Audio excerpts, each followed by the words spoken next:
कहा जाता है कि रेलवे ट्रैक के आसपास घर नहीं लेना चाहिए। ये काफ़ी अपशगुन टाइप का होता है, क्योंकि काफ़ी नेगेटिव एनर्जीज़ वहाँ से घूमती रहती है, गुजरती रहती हैं। और अगर तुम घर ले लो, फिर तुम्हारे साथ क्या हो? यही मैं आज इस कहानी में सुनाने जा रहा हूँ। तो तैयार हो जाइए। नमस्ते दोस्तों, स्वागत है आप सभी का मेरे इस यूट्यूब चैनल पर। और आपको तो पता ही है, मैं आप बीती हॉरर स्टोरीज़ लेकर आता हूँ।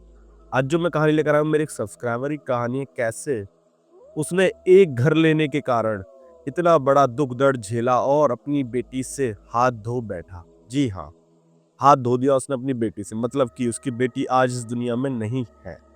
तो देरी ना करते हुए हम टॉपिक पर आए थे, मेन टॉपिक पर।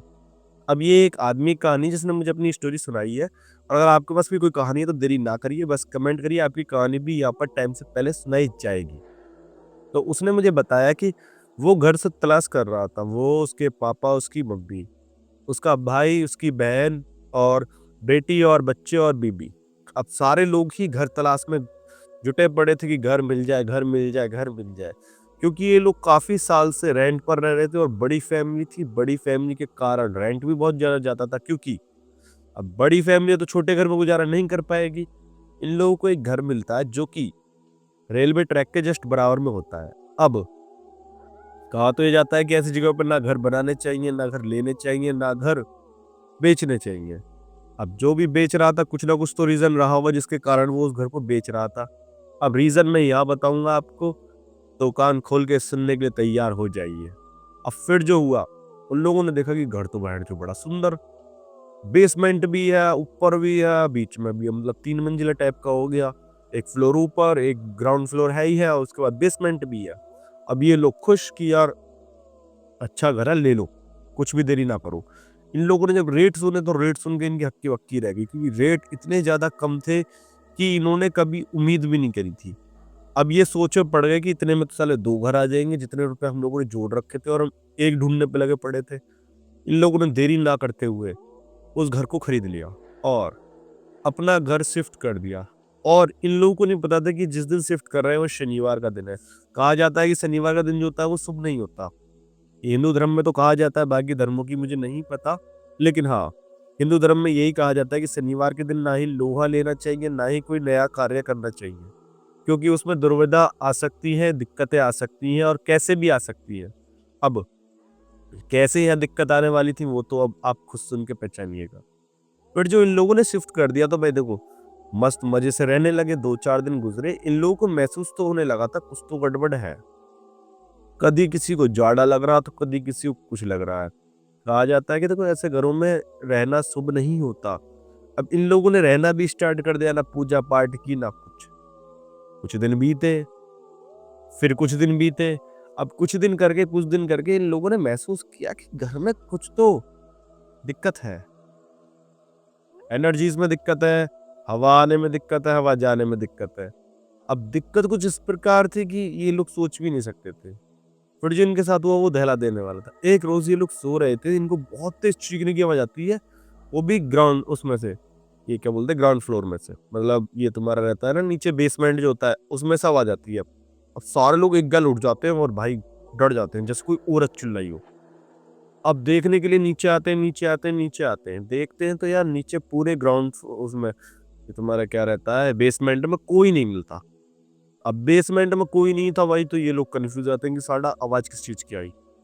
अब आवाज सुनने के बाद थोड़ा डर भी गए थे, इनके अंदर डर सा बैठ गया। उसके बाद जो वो दहला देने वाला था, ये सारे लोग ऊपर चले गए। जैसे ही ऊपर गए, एक साथ लेटे ही थे, तुरंत ट्रेन की आवाज आती है, चक चक चक चक, टिंग, और भाई तुरंत की तुरंत सबकी आंख खुल जाती है। सारे लोग डर गए, बहरचू ये क्या हो रहा है। अब उस रूट से कई दिन बीत गए थे लेकिन कोई ट्रेन नहीं गुजरी। आज ट्रेन गुजर रही है रात में, मतलब दिन में तो काफी ट्रेन निकलती थी, पर रात में उस ट्रैक से कोई ट्रेन नहीं निकलती थी। इन लोगों ने पहली बार महसूस किया, तो अब इनको गुस्सा आने लगी कि बहन चो कहाँ घर मिल गया, ये तो रात में सोने भी ना देगा। अब ये लोग सो गए। फिर 3:30 बजे एक और बार ट्रेन गुजरी। इन लोगों को गुस्सा आने लगी कि यार कितनी बड़ी गलती हो गई, हम लोगों ने यह घर क्यों लिया, ये इतनी बड़ी गलती हमसे कैसे हुई, अब क्या करा जाए, कैसे करा जाए। दिमाग में सबके यही टेंशन कि करा तो करो के। उसके बाद जो हुआ वो दहला देने वाला था। इन लोगों ने सोचा नहीं, और इन लोगों ने एडजस्ट करना सीख लिया। अब 1 हफ्ता बीत गया है इन लोगों को वहाँ पे एडजस्ट करते, लेकिन जब इनको सपने अजीबो-गरीब आने लगे, इनको महसूस होने लगा नीचे कोई है या ऊपर कोई है। ये लोग बीच वाले फ्लोर में ही रहते थे, मतलब ग्राउंड फ्लोर पर रहते थे, ना बेसमेंट में कोई रहता था, ना फर्स्ट फ्लोर पर कोई रहता था। सारे लोग रह रहे हैं नीचे, तो ये आवाजें ऊपर नीचे से कैसे आ रही हैं? एक रोज फिर सारे सो रहे थे, इन लोगों ने बहुत तगड़ी औरत की चीखने की आवाज सुनी। ये सुनते ही सारे उठ गए और भागे भागे ऊपर गए। देखा तो ऊपर वाले फ्लोर पर कोई नहीं। अब इनकी फिर फट गई। इन लोगों ने सोचा यार किसी बाबा पावा को बुलाया जाए। अब ये पहुंचते हैं तो एक बहुत बड़ा तांत्रिक बाबा था जिसको बहुत ज्यादा नॉलेज थी, पढ़ा लिखा वाला, लेकिन यो पेंडोरम पेंडोरम क्या क्या लेके आता है अपना चेक करने के लिए। और इसके पास एक असिस्टेंट भी था जो उसके गैल चल रहा था। अब दोनों जने आते हैं, दोनों जने एंटर करते हैं उस घर में। घर में एंटर करते ही इनको फील हो जाता है कि हाँ कुछ तो नेगेटिव एनर्जी है। ये कुछ एक नेगेटिव एनर्जी है, वो किस प्रकार है ये तो इनको भी ना पता थी।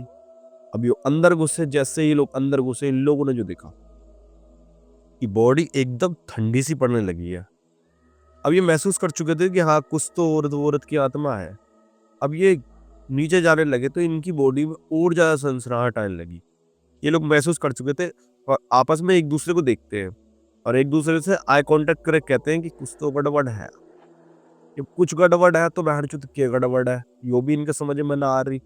अब थोड़ी और आगे बढ़ते हैं तो नीचे वाले ग्राउंड मतलब बेसमेंट में पहुंच जाते हैं और घूमने लगते हैं। ये कहते हैं कि ये घर क्यों लिया तुम लोगों ने? तो वो कहते हैं अरे सस्ता मिल रहा था, हमें रेंज से बाहर था बहन चो, हम लोगों ने ले लिया। अब जब वो लोग बताते हैं कि रेंज से बाहर था और सस्ता मिल रहा था इसलिए ले लिया, तो लोग कंफ्यूज जाते हैं कि यार साढ़े सस्ते के चक्कर में तुमने क्या खरीद लिया। अभी लोग पूछते हैं उससे बाबा से कि भाई देखो जो भी है हमें सच सच बताओ। तो उसने बताया कि एक रोज ये तुम्हारे यहाँ घर के जस्ट सामने ट्रैक जो है, वहाँ इस घर में एक औरत रहती थी, वो कट के मर गई थी। अब ये सुन के पूरे घर के अंदर भाई दहशत फैल गई। अब तुम्हारे ही बैठ जाएगी और तुम लोग ये चीज देख लो कि जिस घर में तुम बह रहे हो उस घर की औरत तुम्हारे घर के सामने ट्रैक पर कट के मर गई, तो भाई हर किसी की अक्की बक्की हो जाएगी। अब इन लोगों ने कहा कुछ उदाहरण बताओ। ये कहते हैं उदाहरण तो हम कुछ नहीं कर सकते, अगर तुम चाहो तो मैं तुम्हारे लिए इतना कर सकता हूँ कि तुम लोगों को इस चीज से थोड़ा दूर कर सकता हूँ।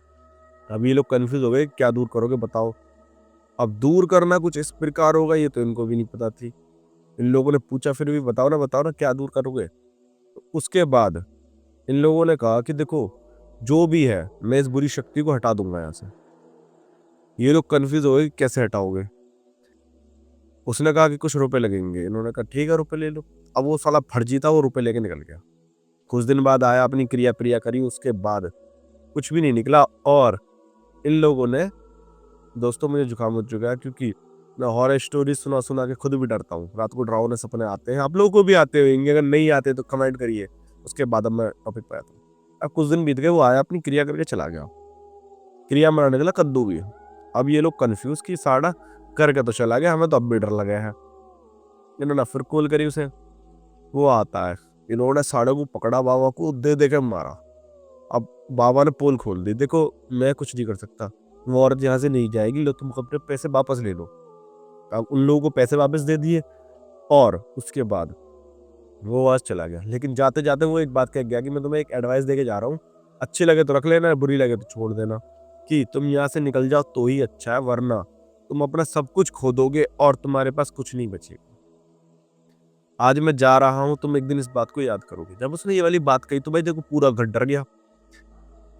अब घर के 6-7 सदस्य थे भाई। कुछ दिन बीते, अब इन लोगों ने देखा कि इनकी जो बेटी है वो खाना खाते में अलग व्यवहार कर रही है। मतलब खाना खा रही है तो गंदी जगह से खाना खा रही है और हाथों को ऐसे। तो इन लोगों ने कहा भाई क्या कर रही है गुड़िया। अब गुड़िया को जब तक ये कुछ कह पाते, गुड़िया ने भाई एक साथ सिर उठाया ऐसे। कहा जाता है कि नेगेटिव एनर्जी जब किसी के अंदर घुसती है तो उसका व्यवहार व्यवहार सब बदल जाता है। अब कितना बदल जाता है वो तो आप खुद समझिए इस स्टोरी से। फिर जो हुआ वो दोहरा देने वाला था। अब इन लोगों ने देखा कि यार देखो गुड़िया कुछ तो गड़बड़ी कर रही है। अब अगले दिन ये लोग देखते हैं गुड़िया अकेले ही बात कर रही है। फिर उस बाबा को फोन मिलाते हैं, बाबा कहता है तुम देरी ना करो, यहाँ से चले जाओ तो अच्छा है, इस घर को बेच दो या जो हो सके तुम वो करो, पर इस घर में ना रहो, वरना तुम किसी अपने से हाथ धो बैठोगे। उन्होंने कहा यार घर तो हम नहीं छोड़ सकते। उसके बाद कॉल काट दी। कि कुछ दिन बीते, कुछ दिन बाद एक रोज एक साथ बहुत तेज चिल्लाने की आवाज आती है, तो सारे लोग उठते हैं, देखते हैं तो गुड़िया साथ नहीं होती। ऊपर जाके देखते हैं तो गुड़िया एक कोने में बैठी हुई होती है। अब ये लोग जाके उसको उठाते हैं, गुड़िया गुड़िया गुड़िया करके, तो देखते हैं गुड़िया मर चुकी होती है। गुड़िया की आंखें ऐसे खुली पड़ी होती हैं। इस चीज को देख के पूरा घर दहशत में पहुंच जाता है। अब ये लोग नीचे आते हैं, गुड़िया को लेकर आते हैं, जमीन पर लिटाते हैं। सुबह पुलिस वुलिस आती है, पूरा कारोबार होता है। उसके बाद इन लोगों को कुछ भी समझ में नहीं आता। उसके बाद ये बाबा को आखिरी बार कॉल करते हैं। वो बाबा कहता है, मैं कह रहा हूँ वो सबको एक एक करके मार देगी, तुम घर छोड़ जाओ। ये उसका घर है और ये उसी का रहेगा।